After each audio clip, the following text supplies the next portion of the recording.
Welcome back to the Property Power Couple with Colton and Haleigh, providing comfort and confidence to your real estate experience. Yes.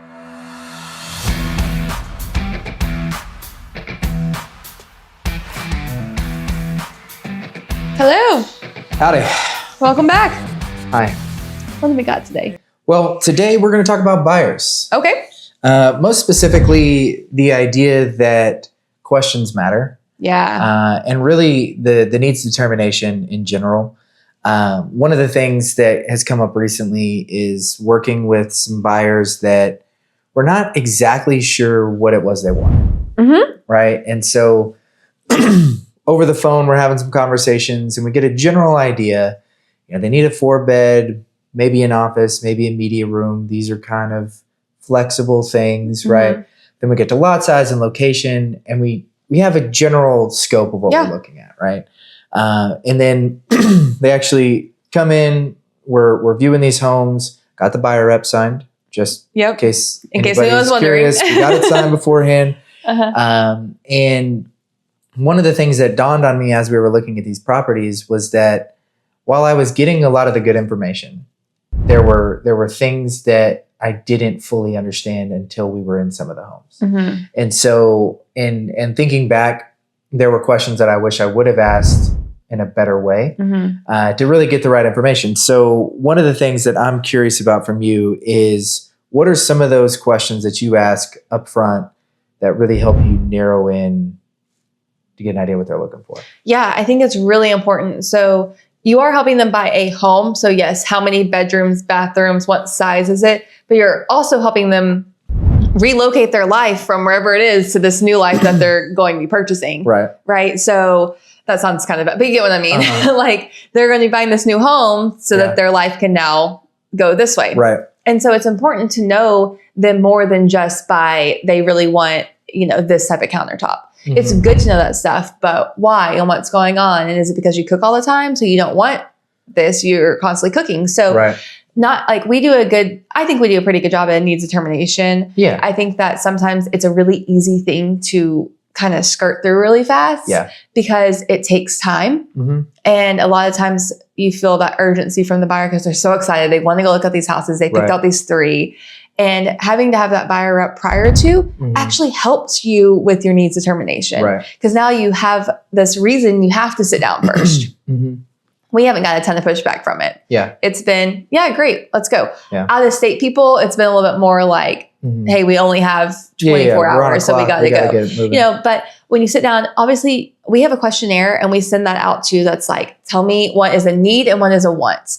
And how many bedrooms, how many bathrooms, what's going on. So we have those like general things. And then when we sit down, we get to ask them the great questions like, what do you like to do at home? And they're like, oh, well, we love hosting dinner parties. Okay, so a kitchen is really important.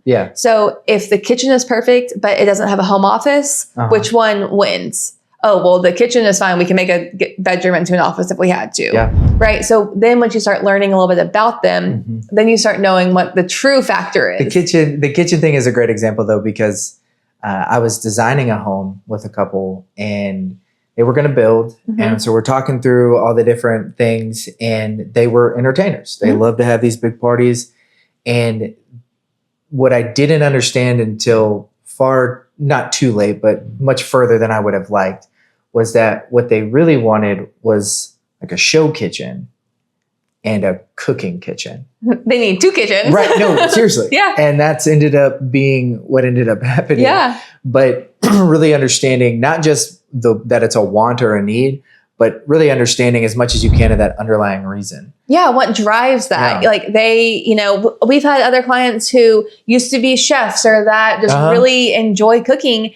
And they didn't care if it was already there, but we need to have the space to put in the industrial size refrigerator.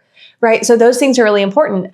Another thing that comes to mind is like, well, we have 3 dogs and we love to go on walks. So putting you in a community that has walking trails, that has sidewalks everywhere, that maybe that one isn't directly attached to the park, but it's connected through the sidewalks and the trails that you can get to the park. And those things are really important. That's not necessarily going to tell you on the MLS listing that it has 3 bed, 3 bath. And yes, it says there's sidewalks, Yeah. But when you're relying on the expert, we're going to then help dive in. This neighborhood, very walkable. Yeah. This one matches a lot of your criteria, but it's not as easy access to the trails and the walkable stuff. Yeah. So when you sit down and you really get to know them, how many pets do you have? Also be taking notes. If they mention that they have this giant doodle named Ranger and he needs to run and he needs space. Ranger, right? It's just an ungodly amount of peanut butter. He loves peanut butter. So maybe at closing, you might get some peanut butter. Who knows? Yeah. But not only are you learning things about them, if you then repeat their dog's name back to them later on and you say something like, so do you think Ranger would like this backyard? They're going to be like, oh my goodness, you were listening. Well, it's crazy to me too that is something that I think it has to be said. Yeah. Right. That we are in relationship with these people, and what people who are going to work with you or agree to work with you, they want to know you, like you, and trust you. And that's a two-way street. Absolutely. And so one of the things that you've always done that I love is, they have kids. Okay, what are your kids' names? What are their ages? If it's not weird in conversation, what are their birthdays? Because we're gonna when you become a client with us, you become a lifelong relationship with us. Yeah, we don't want you to go anywhere. Yeah. So you've always done that, and I love that. But it's not a Next Home commercial, but that's also one of the reasons why I think Next Home was such a good fit. Yeah, because humans over houses. Yes. It is relationship based. It is a referral centric kind of place. The environment is all about the person and not about the deal. No, 100%. And that really matters. And when you sit down and you do these questions and you dive deeper than, do you want an acre or is a smaller lot okay? Right. It's, okay, well, why do you want land? Well, I really want a garden. I really want to start doing that stuff at home. Okay, well, we've sold plenty of homes that are, the lot is a little bit bigger for that neighborhood, but you're not on an acre, and there's this whole side over here that's perfect for that. Or recently, walking up and realizing that on less than a quarter of an acre, there was a sick chicken. It was really nice. It wasn't even a coop. It was more of a compound. It was a home. There was a chicken courtyard. Home. It was a chicken estate. It was. It was a modest estate. Yeah, but it was very nice. And they had their they had everything. And their garden and everything. And there was still plenty of room for everything else. Well, and so we're clear, I took notes. No, you didn't. A few measurements. We have a larger yard than it's probably about this. It's a different layout. But I think over there by that retaining wall, we're not allowed to have chickens. If Colton ever asks you, we're not allowed. Okay. As long as there's not a rooster, we're not allowed. Okay. For the record, we're not allowed. No. Anyways, it goes both ways. It's a two-way street. You do eat a lot of eggs, but it's a two-way street. It's a two-way street, and asking questions about their lifestyle, what they're wanting, those kind of things are going to help you truly serve them and not just find them the 3-bed that's also 2,500 square foot. Yeah. Well, and the other thing too is sometimes it's hard, especially when you're in a little bit of a tougher market, depending on the position of your business and what you actually have in title, right? There can be this sense, you can get desperate, right? They're like, I really need this sale to happen. And keeping that relationship focused mindset of what is best for this client is so vitally important because you can smell desperation. Yeah, they can for sure. It seeps out of your pores. Yes.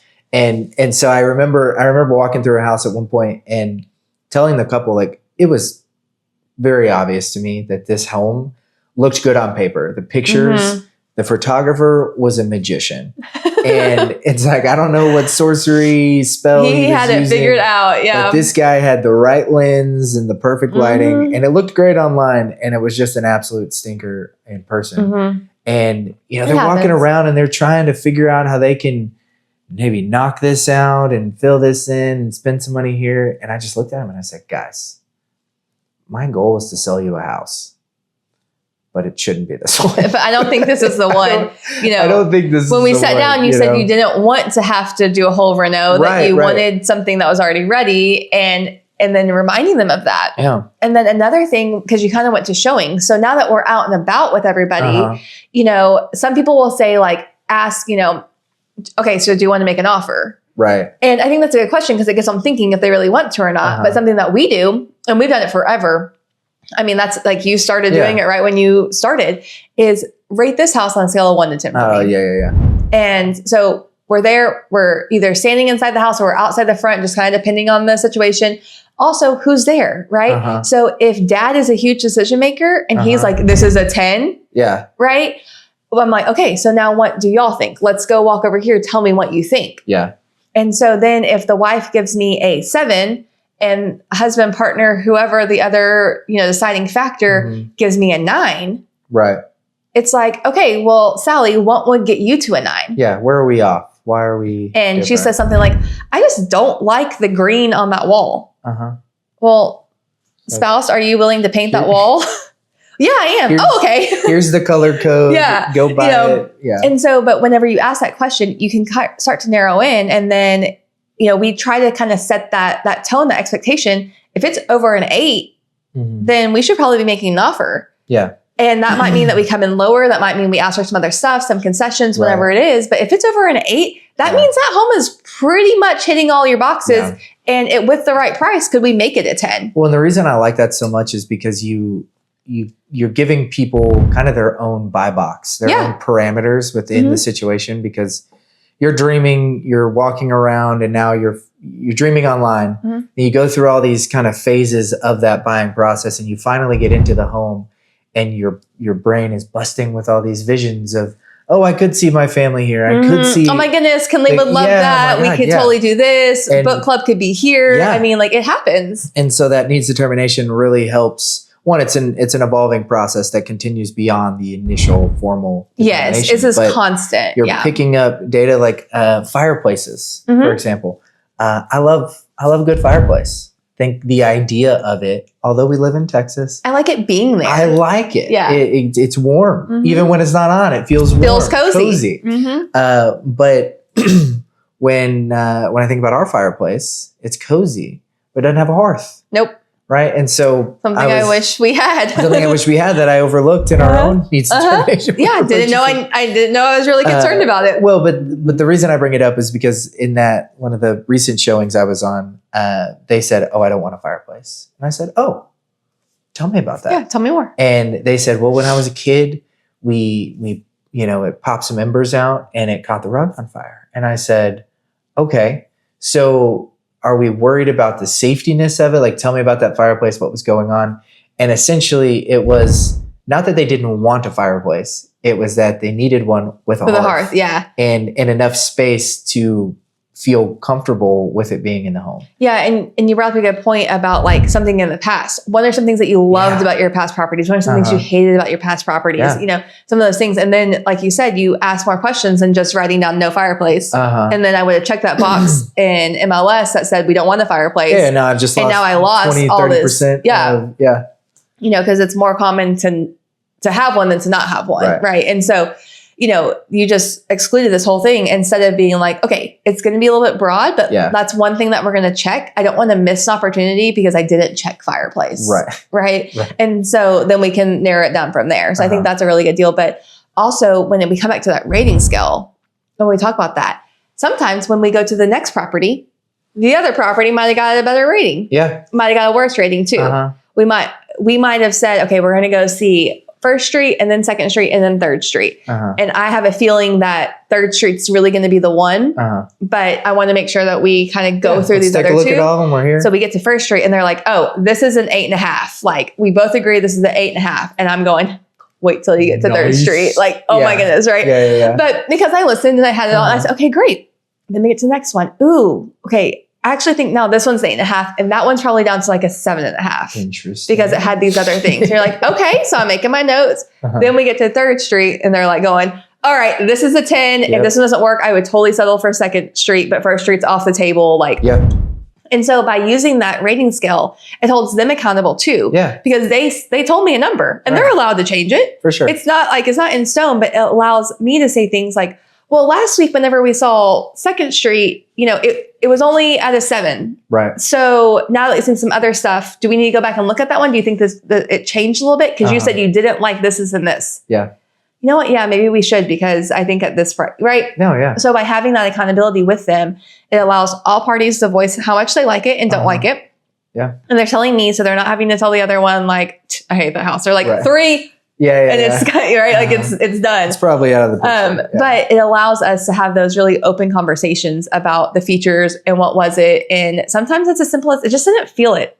Yeah. And that's okay. Because we want you to feel it. There can be weird vibes. And there are. And there's some that, and then it will happen to every agent when they're going, this one's going to be a 2. And they're like, it's a 10. Oh, yeah. And you're going, yep, this is your house. So and that's the one too. I'm glad you said that because like, you know, it's their house. Yeah. So just because I don't want to live in that house doesn't mean that they don't want to.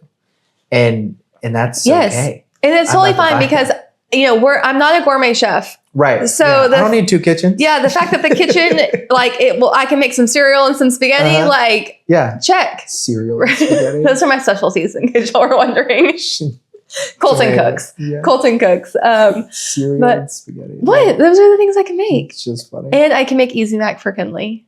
Yeah. Anyway, Haleigh does not need 2 kitchens. I think that's the major takeaway. But anyways, those are a couple of things that really can help on the buyer side. The deeper dive into the needs determination, the personal questions, not just the on paper questions. Yeah. And then that rating scale has really helped us 100%. In lots of areas be able to keep those buyers on track and then really know what's happening throughout the process. Yeah. Like it. So yeah. Love it. There's our buyer tips today. There you go. Take them, use them. Check us out online, btrgpm.com, nexthome on main.com. Like and subscribe. Yeah. See you next time.